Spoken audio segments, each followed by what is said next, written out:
ഗതാഗത മന്ത്രി കെ.ബി. ഗണേഷ് കുമാറിന്റെ ഭാര്യ ബിന്ദു മേനോൻ സിഇഒ ആയ കമ്പനിക്ക് അനധികൃത വ്യാപാര കരാർ. കേരാഫെഡ്, മിൽമ തുടങ്ങിയ സഹകരണ സ്ഥാപനങ്ങളുടെ ഉൽപ്പന്നങ്ങൾ വിദേശത്ത് വിപണനം ചെയ്യാനുള്ള കരാറാണ് നടപടിക്രമങ്ങൾ പാലിക്കാതെ നൽകിയിരിക്കുന്നത്.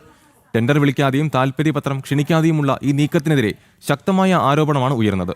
സർക്കാർ മാനദണ്ഡങ്ങൾ കാറ്റിൽ പറത്തി നടത്തിയ ഈ കരാറിനെതിരെ രാഷ്ട്രീയ വൃത്തങ്ങളിൽ നിന്നും വലിയ വിമർശനവും ഉയർന്നു. വിവരങ്ങളുമായി ശിവദാസ് കനമനം ചേർന്നു. ശിവദാസ്, ഇപ്പോൾ ഗതാഗത മന്ത്രി കെ.ബി. ഗണേഷ് കുമാറിന്റെ ഭാര്യ ബിന്ദു മേനോൻ സിഇഒ ആയ കമ്പനിക്ക് അനധികൃതമായ ഒരു വ്യാപാര കരാറാണ് നൽകിയിരിക്കുന്നത്. കേരഫെഡും മിൽമയും തുടങ്ങിയ സഹകരണ സ്ഥാപനങ്ങളുടെ ഉൽപ്പന്നങ്ങൾ വിദേശത്ത് വിപണനം ചെയ്യാനുള്ള ഈ കരാർ ഒരു നടപടിക്രമങ്ങളും പാലിക്കാതെ നൽകിയിരിക്കുന്നു എന്നാണ് മനസ്സിലാക്കാൻ കഴിയുന്ന വിവരങ്ങൾ. കരാർ നൽകുമ്പോൾ, പ്രത്യേകിച്ച് സർക്കാരുമായി ബന്ധപ്പെട്ട ഏതെങ്കിലും തരത്തിലുള്ള ഒരു കരാർ നൽകുമ്പോൾ അതിൽ കൃത്യമായി തന്നെ പല രീതിയിലുമുള്ള മാനദണ്ഡങ്ങൾ ഉണ്ട്. കൃത്യമായി ടെൻഡർ നടപടികൾ വിളിക്കണം. അതോടൊപ്പം തന്നെ ഈ വ്യത്യസ്ത കമ്പനികളുടെ അവരുടെ ക്വാളിറ്റിയും അതോടൊപ്പം തന്നെ ആ കമ്പനികളുടെ മുൻ അവസ്ഥകളെല്ലാം തന്നെ പരിശോധിച്ചുകൊണ്ടാണ് ഇത്തരത്തിലുള്ള കാര്യങ്ങളെല്ലാം തന്നെ ചെയ്യുക. പക്ഷേ ഈ രീതിയിലുള്ള മാനദണ്ഡങ്ങളെല്ലാം തന്നെ കാറ്റിൽ പറത്തിക്കൊണ്ടാണ് മന്ത്രി കെ.ബി. ഗണേഷ് കുമാറിന്റെ ഭാര്യ ബിന്ദു മേനോൻ സിഇഒ ആയിരിക്കുന്ന കമ്പനിക്ക് വ്യാപാര കരാർ നൽകിയിരിക്കുന്നത്. സർക്കാരിന്റെ സഹകരണ സ്ഥാപനങ്ങളായ കേരഫെഡ് അതോടൊപ്പം തന്നെ മിൽമ എന്നീ സഹകരണ സ്ഥാപനങ്ങളുമായി ബന്ധപ്പെട്ടുള്ള വ്യാപാര കരാറാണ് നൽകിയിരിക്കുന്നത്. വിദേശത്തേക്ക് ഇതുമായി ബന്ധപ്പെട്ടുള്ള സാധനങ്ങൾ അയക്കുന്നതിന് വേണ്ടിയിട്ടുള്ള വ്യാപാര കരാർ ആണ് നൽകിയത്. 2024 ഇത്തരത്തിലുള്ള ഒരു കരാറിൽ ഏർപ്പെട്ടിരിക്കുന്നത്. അതായത് ന്യൂസിലൻഡ്, ഓസ്ട്രേലിയ, ദുബായ് അടക്കമുള്ള രാജ്യങ്ങളിലേക്ക് മിൽമയുടെയും കേരഫെഡിന്റെ വെളിച്ചെണ്ണ അടക്കമുള്ള സാധനങ്ങളുടെയും കയറ്റുമതിക്ക് വേണ്ടിയിട്ടുള്ള ആ ഒരു കരാർ, അത്തരത്തിലുള്ള ഒരു കരാർ ആണ് നൽകിയിരിക്കുന്നത്. മറ്റ് കമ്പനികളെ ഒന്നും തന്നെ ഏറ്റെടുക്കാതെ അല്ലെങ്കിൽ ആ മറ്റു കമ്പനികളെ ഒന്നും തന്നെ പരിഗണിക്കാതെ ഈ ബിന്ദു മേനോൻ സിഇഒ ആയ മിഡിൽ നൈറ്റ് സൺ ഗ്ലോബൽ എന്ന കമ്പനിക്കാണ് ഇത്തരത്തിലുള്ള ഒരു കരാർ നൽകിയിരിക്കുന്നത്.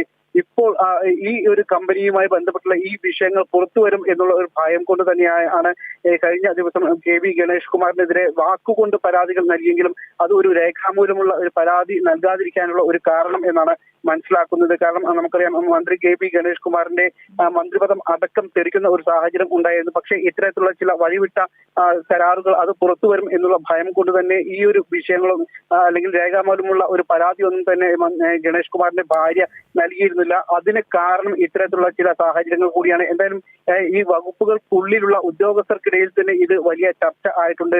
ആ സമയത്ത് തന്നെ അവർ വലിയ രീതിയിലുള്ള എതിർപ്പുകൾ പറഞ്ഞിരുന്നുവെങ്കിലും അതൊന്നും തന്നെ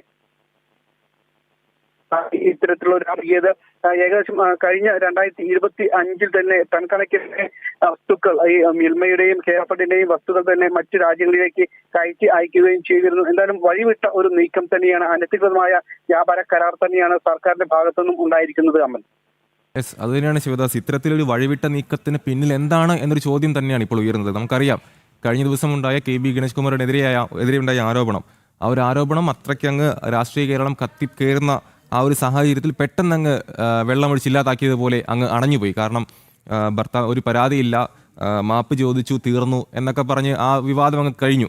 പക്ഷേ ഇപ്പോൾ ഇങ്ങനൊരു വാർത്ത വരുമ്പോൾ അതിന് ഈ ഒരു നീക്കത്തിന്, ഈ ഒരു വഴിവിട്ട നീക്കത്തിന് എല്ലാ നടപടികളും കാറ്റിൽ പറത്തിക്കൊണ്ട് നടത്തിയ ഈ ഒരു നടപടിക്ക് പിന്നിൽ എന്താണ് എന്നൊരു ചോദ്യം, ആ ചോദ്യത്തിന് പ്രസക്തി ഏറുകയാണല്ലേ?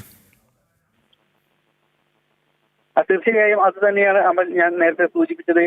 കാരണം നമുക്കറിയാം, രാഷ്ട്രീയ കേരളം വലിയ രീതിയിൽ തന്നെ ചർച്ച ചെയ്ത ഒരു വിഷയമാണ് ഈ നേരത്തെ ബിന്ദു മേനോൻ ഗണേഷ് കുമാറിനെതിരെ നൽകിയിരിക്കുന്ന ഒരു പരാതി. അതായത് വാക്കാൽ കൊണ്ട് മാധ്യമങ്ങൾക്ക് മുൻപിൽ അടക്കം അത്തരത്തിലുള്ള പരാതികൾ പറഞ്ഞിരുന്നു. അതോടൊപ്പം തന്നെ അവരുടെ ശബ്ദ സന്ദേശം പുറത്തു വന്നിരുന്നു. അവർ രേഖാമൂലം പരാതി നൽകാനുള്ള ഒരുക്കത്തിലായിരുന്നു. പക്ഷേ ഗണേഷ് കുമാറിന്റെ ഒരു മാപ്പിൽ അത് ഒതുങ്ങി. മുഖ്യമന്ത്രിയുമായി ഗണേഷ് കുമാർ ഈ വിഷയവുമായി ബന്ധപ്പെട്ട് ചർച്ച നടത്തിയിരുന്നു. അതിനുശേഷം ഗണേഷ് കുമാർ തന്റെ ഭാര്യയെ ഫോൺ വഴി ബന്ധപ്പെട്ടിരുന്നു. അതിനുശേഷം ഈ ഒറ്റ നിമിഷം കൊണ്ട് അതെല്ലാം തന്നെ ഇല്ലാതാകുന്ന ഒരു സാഹചര്യം ഉണ്ടായി. അതിന് പിന്നിലുള്ള കാരണമാണ് ഇപ്പോൾ ഇത്തരത്തിലുള്ള ചില വിഷയങ്ങളിലേക്ക് കൂടി പോകേണ്ടി വരുന്നത്. അതായത് കൃത്യമായി തന്നെ ഇത്തരത്തിലുള്ള അനധികൃത കരാറുകൾ അടക്കം ഈ വിഷയത്തിനെ ബാധിച്ചിട്ടുണ്ട് എന്നുള്ളത് വളരെ വ്യക്തമാണ്. കാരണം 2024 ഇത്തരത്തിൽ ഒരു അനധികൃത വ്യാപാര കരാറിൽ ഏർപ്പെട്ടിരുന്നത് എങ്കിൽ പോലും ഇപ്പോൾ ഈ ഒരു സാഹചര്യത്തിൽ അത് പുറത്തു വരും എന്നുള്ളൊരു ഭയം ഉണ്ട്. അതുകൊണ്ട് തന്നെയാണ് ഇപ്പോൾ ഗണേഷ് കുമാറുമായി ബന്ധപ്പെട്ടുള്ള ഇപ്പോഴുള്ള ഈ ആരോപണങ്ങൾ പെട്ടെന്ന് തന്നെ അലിഞ്ഞ് ഇല്ലാതാകാനുള്ള ഒരു സാഹചര്യം കൂടി ഉണ്ടായിരിക്കുന്നത്.